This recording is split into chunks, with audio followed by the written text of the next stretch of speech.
Lockdown 5 लगने की सूरत में राजस्थान सरकार सुरक्षित तरीके से अपने म्यूज़ियम और ऐतिहासिक स्थलों को खोलने पर काम करना शुरू कर चुकी है, क्योंकि सरकार अच्छी तरह से जानती है कि ये म्यूज़ियम या जो पर्यटन स्थल है राजस्थान में, जिन्हें देखने के लिए विदेशी पर्यटक आते हैं, केवल ये ऐतिहासिक इमारत ही नहीं है, बल्कि इसके आसपास तमाम तरह की दुकानें मिलेगी जो कि बड़े स्तर पर इनके आय का एक जरिया भी होती है। यदि टूरिस्ट आएंगे, लोगों की चहल पहल होगी, तो इन लोगों का घर परिवार चल सकता है। काफ़ी तादाद में ऐसे लोगों की संख्या है। वैसे भी राजस्थान अपने पर्यटन उद्योग के लिए जाना जाता है, तो ऐसे में एक बड़ा होमवर्क सरकार की तरफ से किया जा रहा है कि लॉकडाउन 5 यदि आता है तो सरकार इस तरह से जितने भी टूरिस्ट प्लेस हैं, चाहे महल हैं, किले हैं, म्यूज़ियम्स हैं, इन सभी को सुरक्षित तरीके से खोलेगी।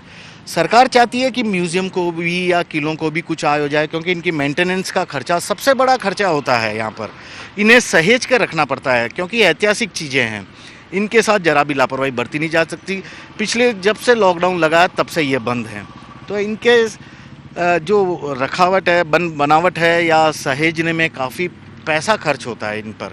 सरकार चाहती है कि यह खर्चा भी थोड़ा कम हो, लोगों की चहलकदमी यहाँ पर फिर से शुरू हो जाए और पर्यटक फिर से एक बार राजस्थान की तरफ धीरे धीरे सुरक्षित तरीके से आए। यदि पर्यटक नहीं आते तो कम से कम जो स्थानीय लोग हैं वे भी इन्हें देखने के बहाने ही यहाँ पर आ जाएं।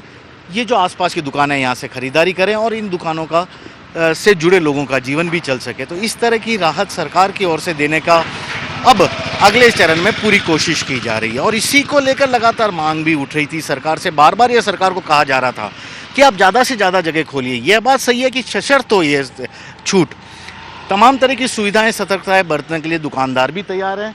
और ये पूरा यदि इलाका बात करूं तो यहाँ पर पाँव रखने की आम दिनों में जगह नहीं मिलती थी। कोरोना से पहले की यदि बात करें, सबसे ज़्यादा भीड़ भाड़ वाला शॉपिंग डेस्टिनेशन माना जाता था इस एरिया को, क्योंकि यहाँ पर केवल यह हवा महल ही नहीं है, बल्कि यहाँ के जो बड़ी चौपड़, छोटी चौपड़ में बने ऐतिहासिक और धार्मिक जो मंदिर हैं वह तो है ही हैं। सिटी पैलेस, जंतर मंतर जैसा कई सारी जगहों के लिए जाने का भी यही एक रास्ता है।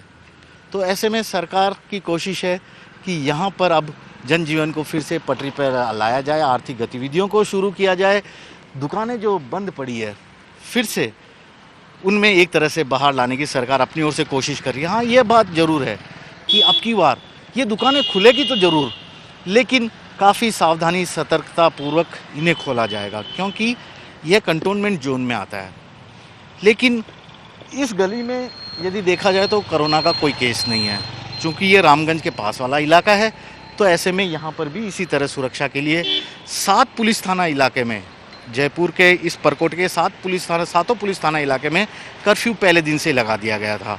अब धीरे धीरे इसे खोलने की सरकार तैयारी कर रही है, और 31 मई के बाद अगर आप देखेंगे तो शायद इनमें से ज़्यादातर दुकानें आपको सुरक्षित तरीके से खुली हुई भी नज़र आ सकती हैं।